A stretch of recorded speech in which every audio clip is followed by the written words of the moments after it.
பூவெல்லாம் முன்வாசம் படம் மூலமா தமிழ் சினிமாக்கு அறிமுகமானவங்க தான் நடிகை சோனா. அதுக்கப்புறம் ஷாஜகான், சிவப்பதிகாரம், மிருகம்னு தொடர்ந்து தமிழ்ல படங்கள் நடிச்சிட்டு வந்தாங்க. வடிவேலுக்கு பேரா குசேலன், அழகர் மலைன்னு இந்த 2 படத்துல நடிச்சாங்க. அந்த காமெடி சீன்ஸ் எல்லாமே ரொம்பவே ஹிட் ஆச்சுன்னு தான் சொல்லணும். இப்பவும் தொடர்ந்து தமிழ்ல சில படங்கள் நடிச்சிட்டு தான் வராங்க. இந்த நிலையில ரீசெண்ட் இன்டர்வியூல சோனா வடிவேலுவை தாக்கி பேசியிருக்கிறது இப்ப சோசியல் மீடியால சலசலப்பை ஏற்படுத்தி இருக்கு. சோனா அந்த இன்டர்வியூல என்ன சொல்லியிருக்காங்கன்னா, வடிவேலுவை பத்தி பேசுறதுக்கெல்லாம் அவர் அவ்வளவு ஒர்த் கிடையாது.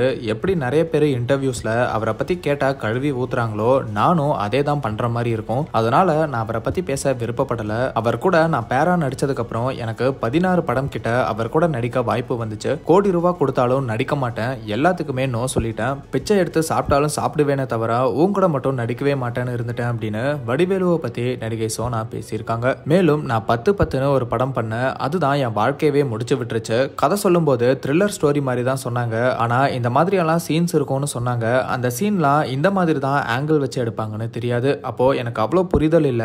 என்கிட்டயே சில ஷார்ட்ஸ் காட்டினாங்க, அதை பார்க்க டீசெண்டா தான் இருந்துச்சு. ஆனா டாப் ஆங்கிள் எல்லாம் எடுத்தது ஒரு மாதிரி தெரியும்னு எதிர்பார்க்கல. அந்த படத்துக்கு நான் என்னோட ஃபேமிலியில இருக்கிற எல்லாரையும் கூட்டிட்டு போனேன். ஆனா அந்த சீன்லாம் அப்படி வந்த உடனே எனக்கு என்ன பண்றதுன்னே தெரியல. எங்க அம்மா ஒரு 2 மாசம் ஒரு மாதிரியே இருந்தாங்க. அதுக்கப்புறம் நான் ஒரு பிகினி ட்ரெஸ்ல வர கிளாமர் சாங் ஷூட்டிங்க்கு அம்மாவை கூட்டிட்டு போனேன். அந்த ஷூட்டிங்ல உண்மையா என்ன நடக்குது, நான் எப்படி வெயில்ல அதுக்கப்புறம் மண்ணில் கஷ்டப்பட்டு நடிச்சேன் அப்படிங்கறத அம்மா பார்த்தாங்க. அதுக்கப்புறம் தான் அவங்க என்ன கொஞ்சம் புரிஞ்சுக்கிட்டாங்கன்னு நினைக்கிறேன் அப்படின்னு இப்படி சோனா வடிவேலுவை பத்தியும் அவங்க நடிச்ச படங்கள் பத்தியும் எமோஷனலா அந்த இன்டர்வியூல பேசியிருக்காங்க. ஆனா வடிவேலுவை பத்தி அப்படி பேச என்ன காரணம் அப்படிங்கறத சோனா இன்டர்வியூல சொல்லல. இப்ப பலருமே சோனா இவ்வளவு பேசுற அளவுக்கு வடிவேலு அப்படி என்ன பண்ணியிருப்பாரு அப்படிங்கிற கேள்விகளையும் இப்ப எழுப்பிட்டு வராங்க.